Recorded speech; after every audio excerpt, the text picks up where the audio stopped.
Father Divine and Daddy Grace are often confused with each other.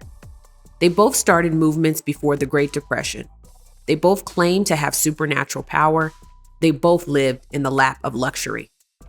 Despite these similarities, many are unaware that these two religious leaders and their movements were very different. Today, we're going to highlight 5 key differences between Father Divine and Daddy Grace. You are watching Black Belief. Be sure to like, subscribe, and hit that notification bell so that you never miss a new video.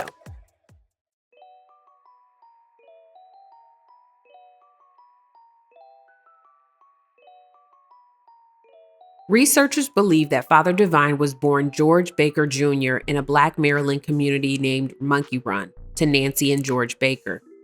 Due in part to stress and a substandard diet, Nancy Baker's weight increased rapidly. By the 1880s, she was so obese that she was unable to work. George Jr. was forced to quit school and find work to help support the family. In 1897, his mother passed away. The local paper reported that she was 5 feet tall and 480 pounds at the time of her death. In 1902, George took his savings and headed south to begin preaching his own version of the gospel. Like his mother, he was short, standing only at 5 foot 2 inches. He also began balding at an early age. On October 27, 1919, he bought a home in Sayville, New York, becoming the town's first Black homeowner. The home became an early headquarters for what would be known as the International Peace Mission movement. At least 2 years before the Great Depression, menial laborers, domestic workers, curious outsiders, mainstream religious leaders, and many others traveled from New York City to Sayville to attend famous Holy Communion dinners hosted in person by Father Divine. Divine's childhood association of delicious food and large portions with provision, family, and love resonated with an increasingly economically precarious public. Marcelino Manuel de Graça was born in Cape Verde on January 25, 1881. Cape Verde is a country off the coast of West Africa made up of 10 major islands. De Graça immigrated to the United States in his early 20s, married and had 2 children. This relationship soured and Marcelino left his wife in 1913. Over the following 6 years, he traveled around the United States, working odd jobs and experimenting with different religious groups. Eventually, he Americanized his name by changing it to Charles M. Grace. He established his first house of prayer in West Warren, Massachusetts in 1919. He traveled to New Bedford, Massachusetts, and led religious meetings in rented spaces throughout 1920. In December of 1921, Charles, who was then known as Bishop Grace or Daddy Grace, founded the New Bedford House of Prayer. In the early years of his ministry, Daddy Grace claimed he was from Jerusalem. However, his movement later admitted to his Cape Verdean roots.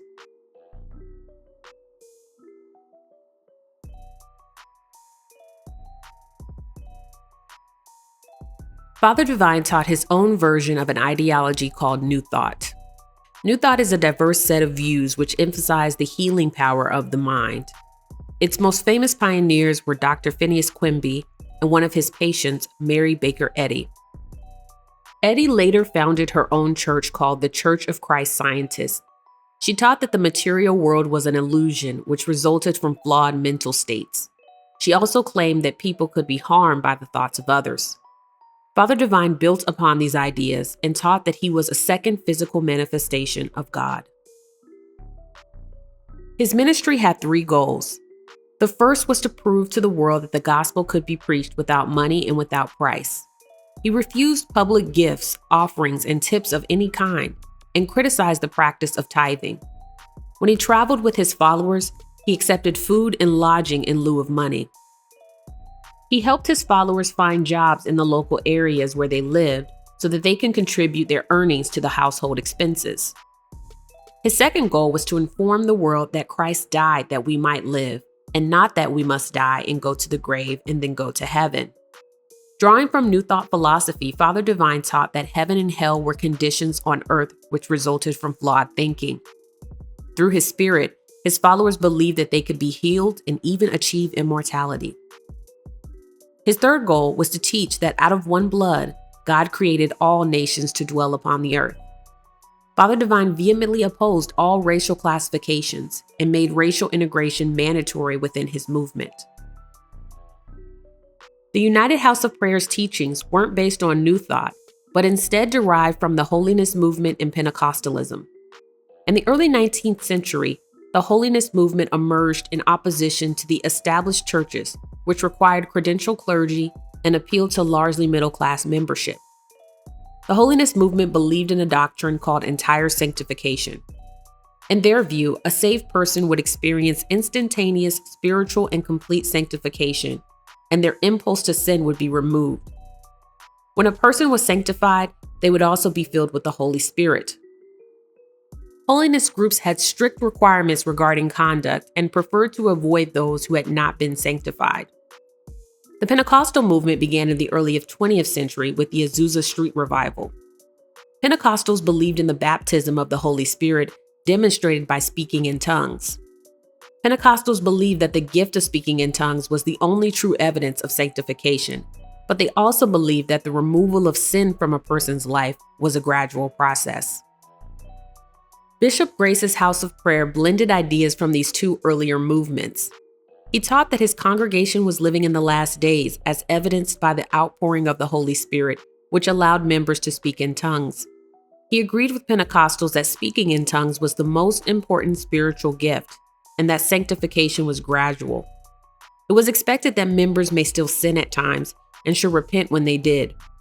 The rejection of total sanctification meant that even members who had not yet received the gift of speaking in tongues were not necessarily perceived as unsaved. However, similar to the Holiness Church, the House of Prayer avoided interactions with non-members because Bishop Grace taught that his church was the only true church.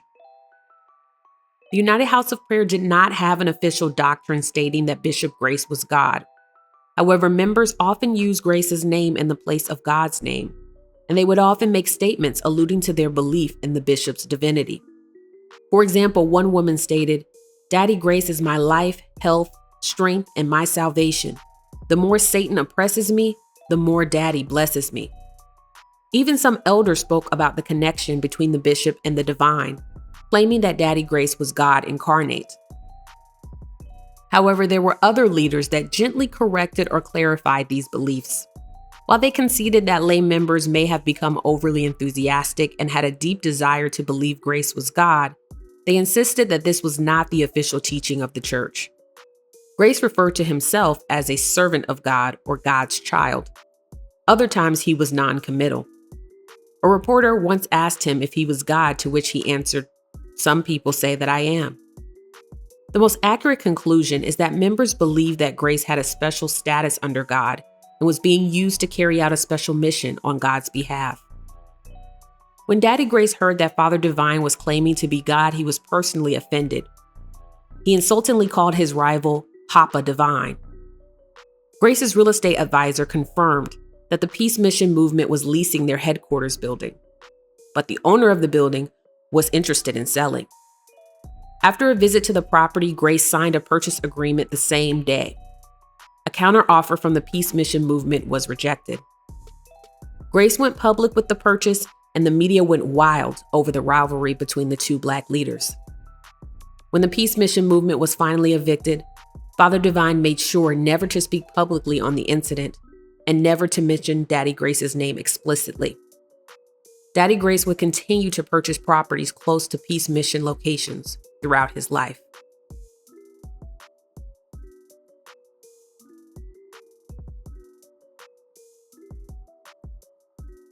The Peace Mission movement enforced celibacy amongst its members. Though marriage was permitted, members lived in communal homes called heavens in sex-separated quarters. Many married women abandoned their families to join the movement. Celibacy guaranteed that they could avoid the danger of childbirth, and the equal division of labor between men and women meant that they would no longer shoulder the full burden of domestic duties. By 1914, Father Divine had gathered a following of around 20 people who lived with him in a small apartment in Brooklyn, New York. At some point during this period, he met a lighter-skinned, heavy-set woman named Paninia, whose background has never been firmly established. Paninia traveled with Father Divine as a follower until they eventually married. Father Divine insisted that his marriage was completely spiritual and would never be physically consummated. The marriage represented God's love and intimacy with mankind. Panidia was called Mother Divine. One of Divine's critics was Marcus Garvey, founder of an organization called the Universal Negro Improvement Association, which became a national movement with hundreds of thousands of members.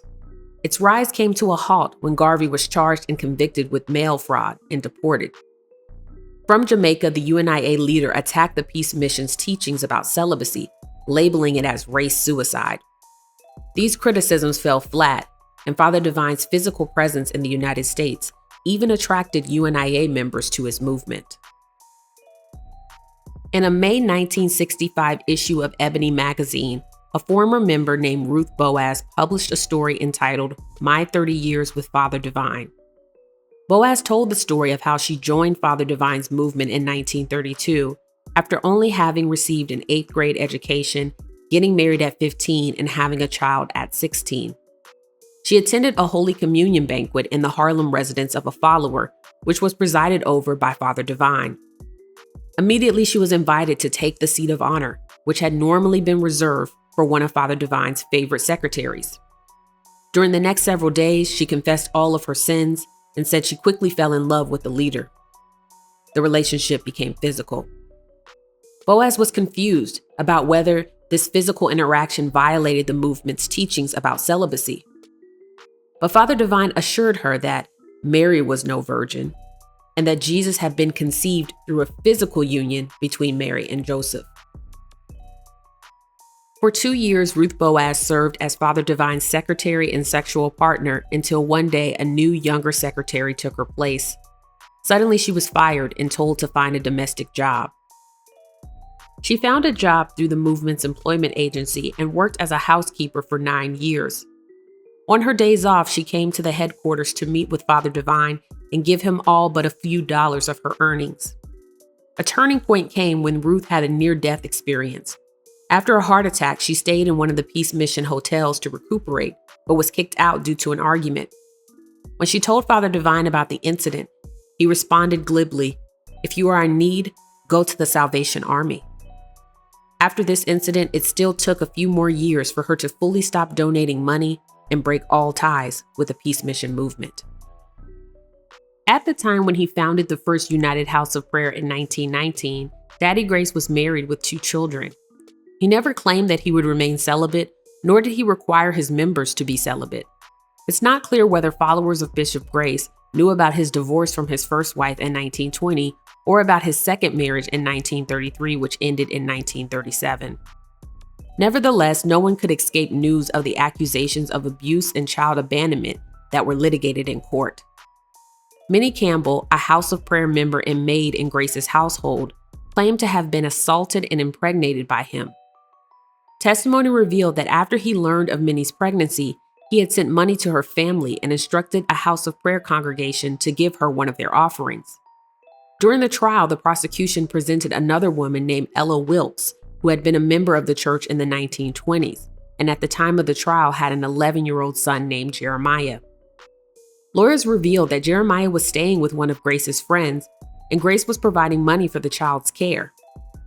The leader characterized his financial support of the 2 women's children as routine charity, which he had given to other church members in the past. Grace was charged and convicted based on Minnie's accusations, but his conviction was overturned on a technicality. Prosecutors claimed that Grace had persuaded Ella Wilkes not to testify at the trial by talking to her in the courtroom lobby. Grace denied these claims. When Minnie sued him in court for child support, she lost her case.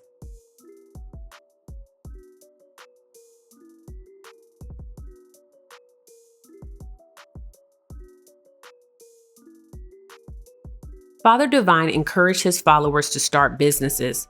However, he forbade the use of credit, insurance, and welfare.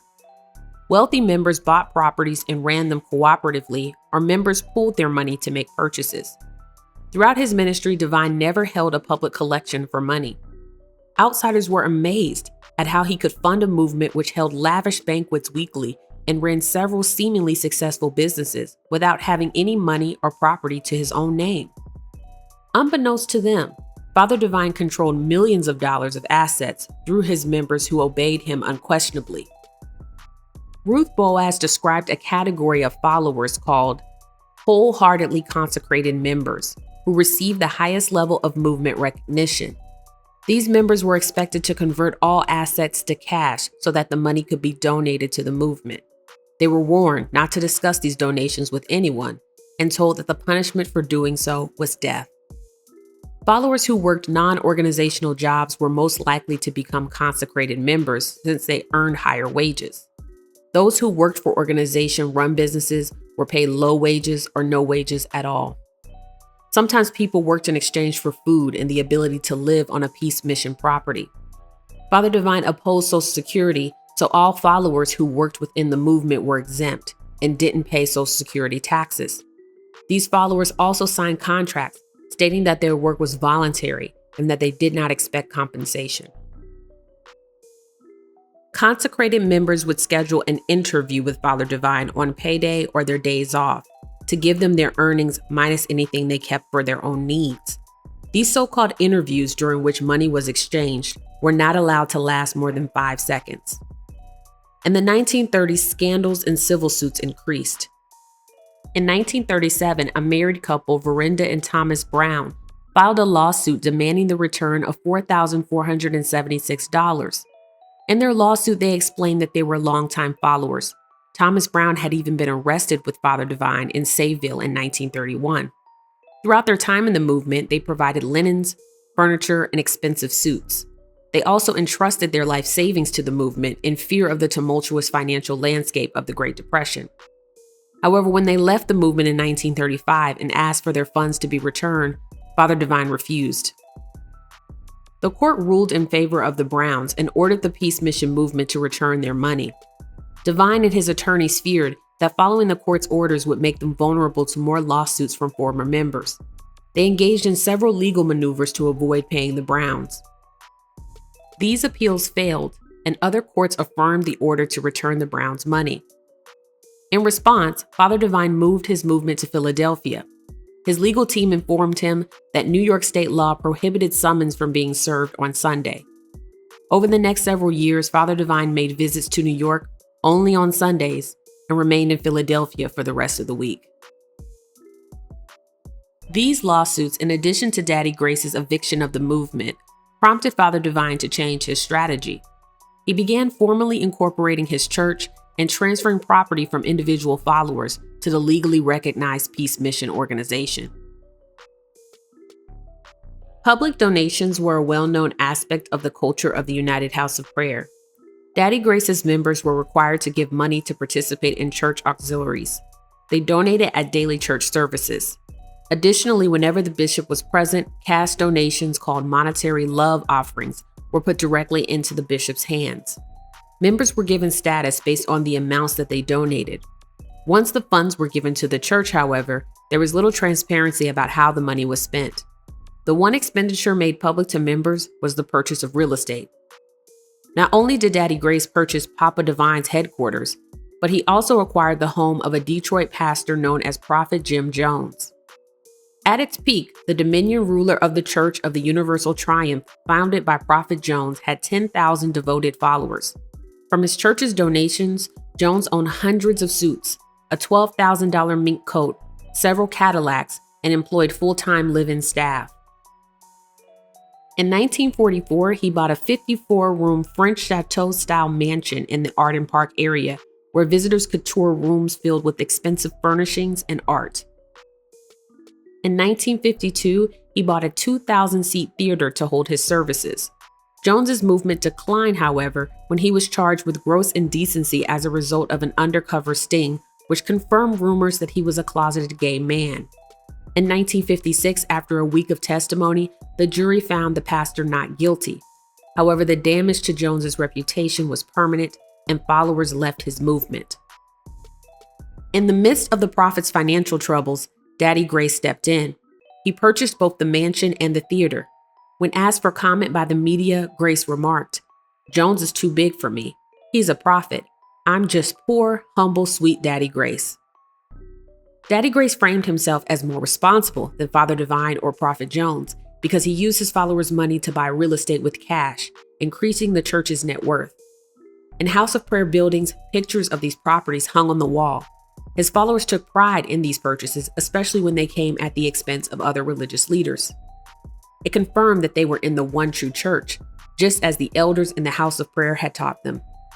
However, unlike Father Divine's heavens or even Prophet Jones's mansion, none of Daddy Grace's followers would be able to live in or visit these buildings. In fact, most of these properties remained vacant, except for the 1 or 2 times a year that Grace visited them. When Daddy Grace died in 1960, the church was thrown into disarray as courts tried to determine the value of its assets. Daddy Grace left almost all of his wealth to the House of Prayer and only a few hundreds of thousands of dollars each to his own children. His ex-wife was left out of his will entirely. Though his family members filed a lawsuit to contest the will, their cases were dismissed or settled for small amounts.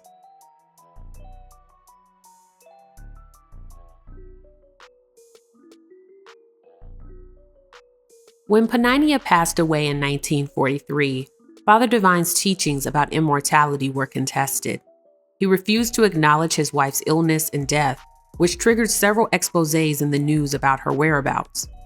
One of his newer converts was a white Canadian high schooler named Edna Rose Richens, also known as Sweet Angel. Sweet Angel was a member of the exclusive Rosebuds Order. The Rosebuds was a group within the Peace Mission movement which was established by Father Divine himself. Rosebuds took a vow to remain virgins and be submissive, meek, and sweet-natured. Another group called the Crusaders was all male.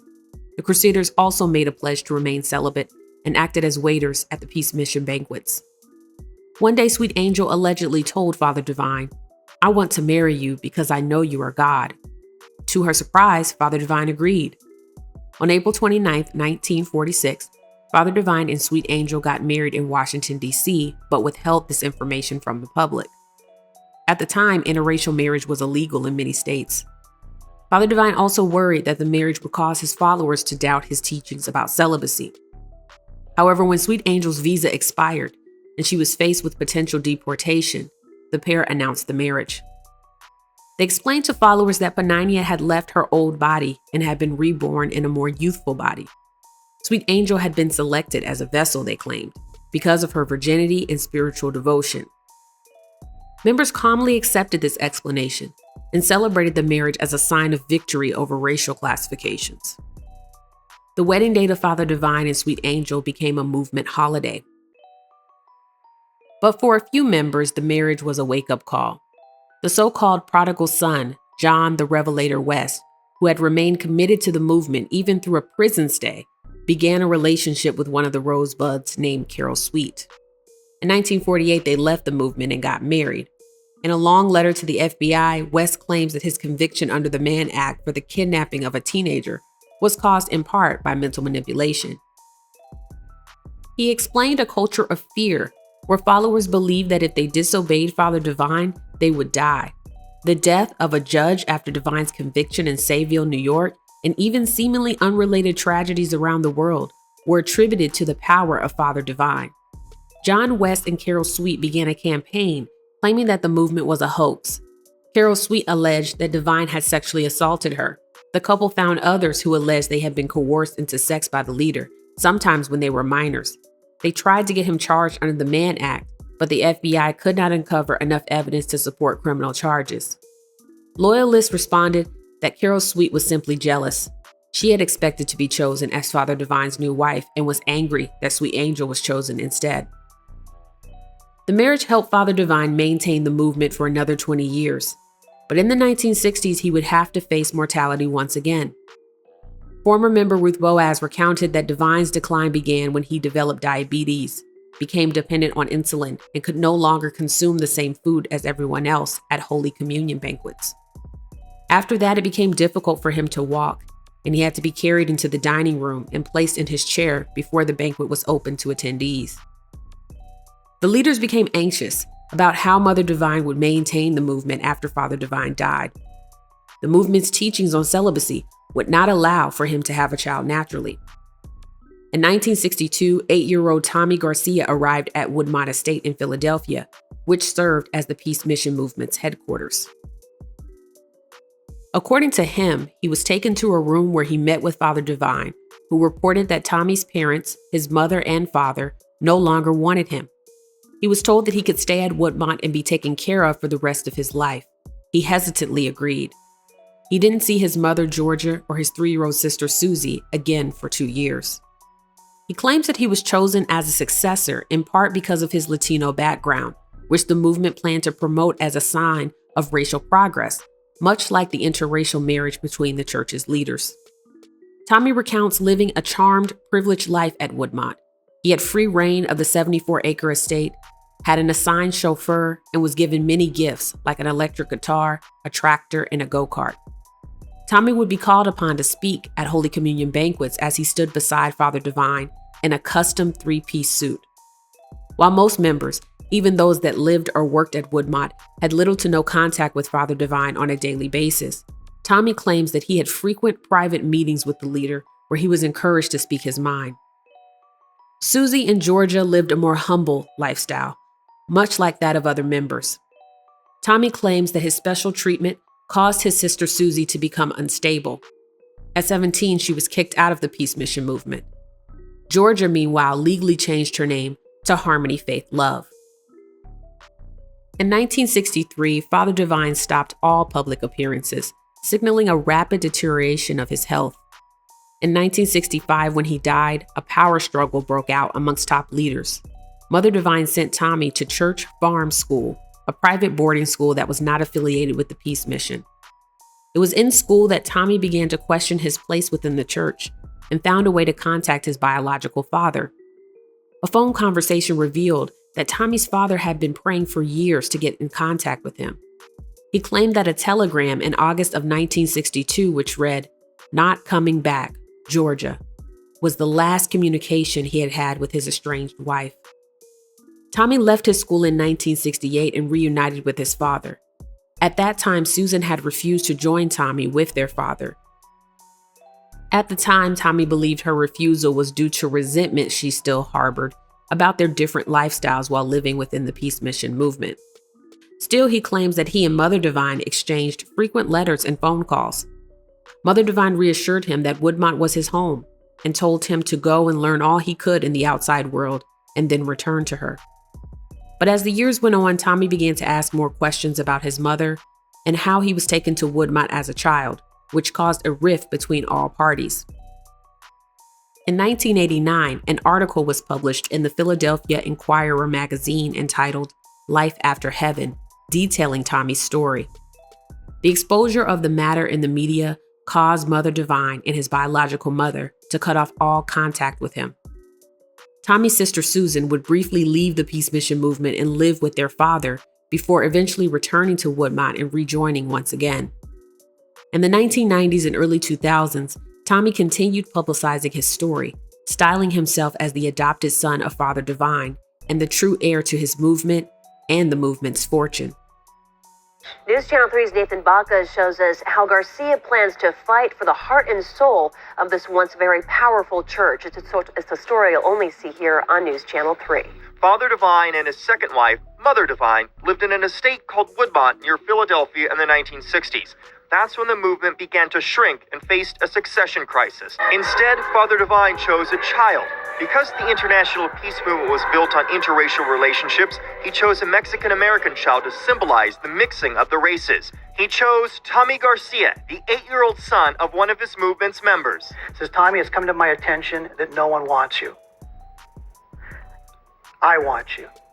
And if you agree to live with me here at Woodmont, I will take care of you for the rest of your life. Tommy and his sister lived an unusual and sheltered life at the Woodmont estate. Divine's followers treated Tommy Garcia as the son of God. But when Father Divine died in 1965, his wife took control of the movement. She sent Tommy away. He made a life of his own, hardly ever sharing the story of his time with Father Divine's movement until now. I feel that I'm the voice of my mother, my sister who's gone, and all the thousands of followers who I knew who are also disenchanted. Now they have nothing now. The International Peace Movement charities that once gave food and shelter to thousands of people nearly disappeared under the leadership of Mother Divine. I'd like for her to fulfill Father Divine's prophecy and his ideas and his foresight. He had incredible foresight. She said he was God. And all through their teachings and everything she always said, they talked about his foresight. Then when they asked her, well, who is the successful heir? Who is going to take over? She goes, the Spirit moves in mysterious ways. We have never planned that out. That makes no sense. On his website, Tommy includes his story, old photos, and links to news articles. On his YouTube channel, he shares his account with a digital audience. Another YouTube channel, March 4th, however, disputes Tommy's claims. The narrator says that they are a member of the Peace Mission movement with access to documents related to Tommy's childhood and departure from the movement. The speaker claims to have been one of the 3 officers and trustees within the church at the time of Mother Divine's death. In a recent video entitled Truth About Tommy Garcia, Not Adopted, the speaker presents a typed letter dated May 31st, 1968, where a member named Miss St. Mary Bloom writes to Tommy's father describing his care under the Peace Mission movement's supervision. Miss Bloom requests that his father send a ticket so that his son can travel to him after finishing his classes at school for the year. The speaker explains that Miss Bloom was responsible for arranging payment to Tommy's private school and checking on his well-being while he was enrolled. Yet another typed note is shown with a written date of June 16, 1968, supposedly written by Miss Bloom, where she makes a record of a phone call to Tommy's father requesting that he keep in touch with the church to let them know that Tommy is okay when he gets to his father's house. It's not clear whether Tommy's father ever called the Peace Mission movement back after this contact. In this same video, a notarized letter dated June 17, 1968, signed by Tommy's mother, is shown where she releases Father Divine, Mother Divine, the Peace Mission organization, from any responsibilities regarding her son's care. The presenter in the video claims that these documents suggest that Tommy was not legally adopted by Father and/or Mother Divine. Written and video testimonies are provided in this video from Tommy's mother. An audio testimony is played from Susie, Tommy's sister. All of these testimonies affirm the 2 women's devotion to the Peace Mission movement. Tommy admits that in May of 1999, his mother publicly denied being his biological parent, stating that she no longer identifies with that link. It was common in the Peace Mission movement for members to cease contact with outsiders as a sign of loyalty to Father Divine. Is the person posting this material an insider of the Peace Mission movement? Are the documents shown real? Was there an informal plan to adopt Tommy that was abandoned later when he went to the media with his story? These and many other questions remain unanswered. In March of 2017, Mother Divine died at age 92, leaving the remaining members to act as caretakers to the organization's remaining properties. The International Peace Mission movement has all but faded away.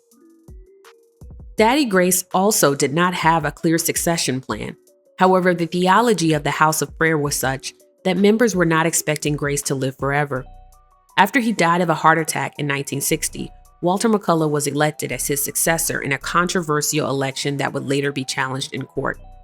In a subsequent election overseen by the courts, Sweet Daddy McCullough, as he was known, was confirmed as the leader, and the church procedures were changed to specify that an election process would be used to select new leaders going forward.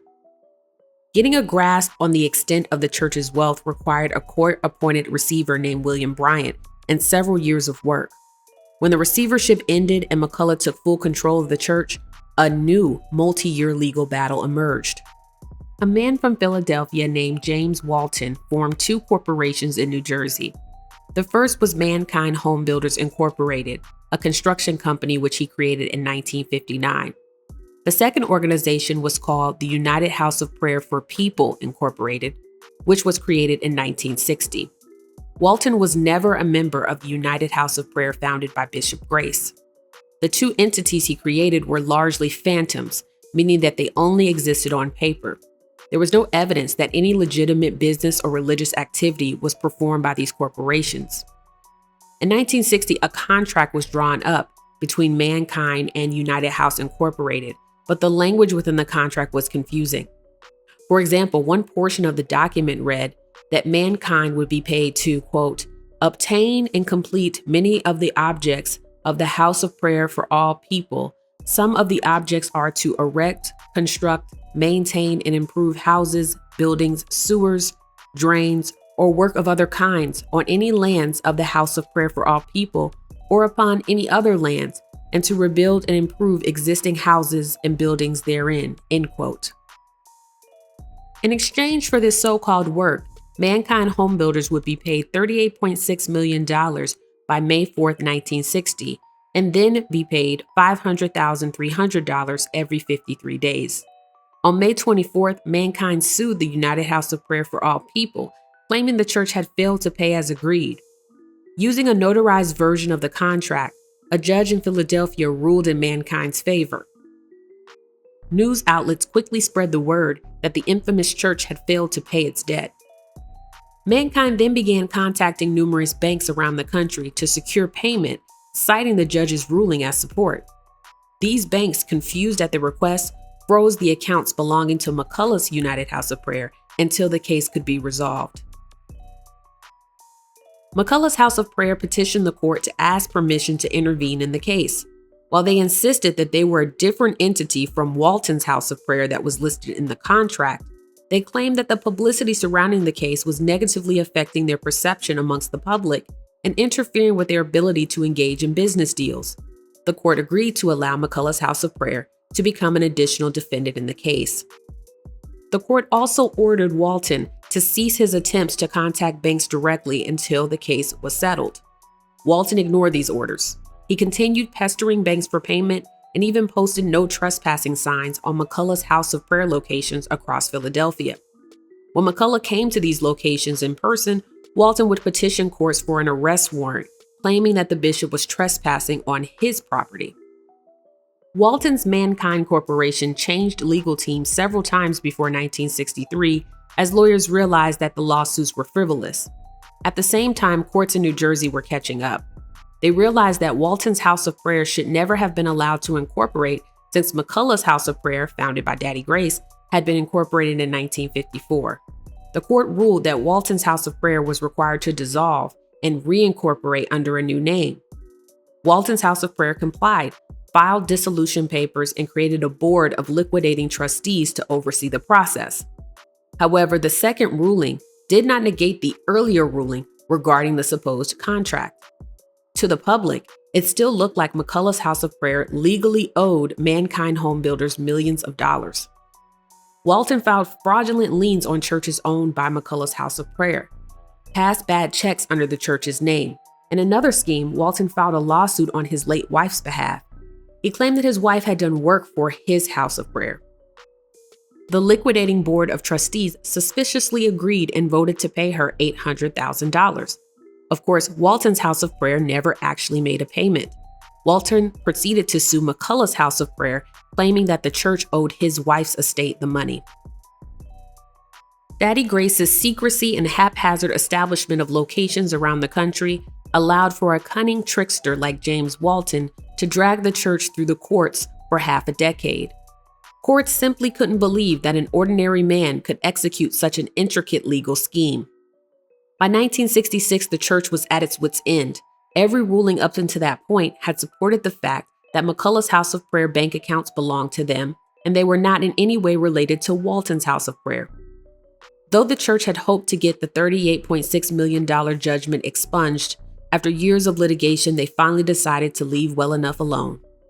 McCullough's House of Prayer asked to be excused from the case, and the judge agreed to remove them as an additional defendant. The $38.6 million judgment remains on the record to this day. Over the years, Walton continued to use this fact to scam other institutions and skim money from the real House of Prayer's bank accounts.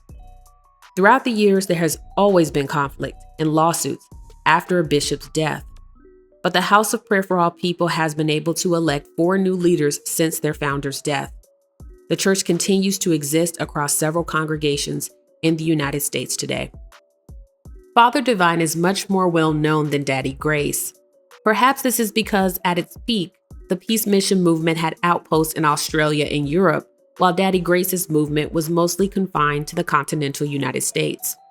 It may also be because Father Divine allowed his followers to call him God, while Daddy Grace maintained a more worldly persona. But Daddy Grace revealed cracks in the Peace Mission movement's operations. Father Divine struggled to innovate theologically and organizationally.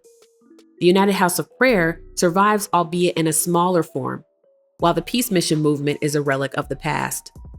Which strategy was more successful? Leaving a divine legacy or creating a lasting religion? Only time will tell.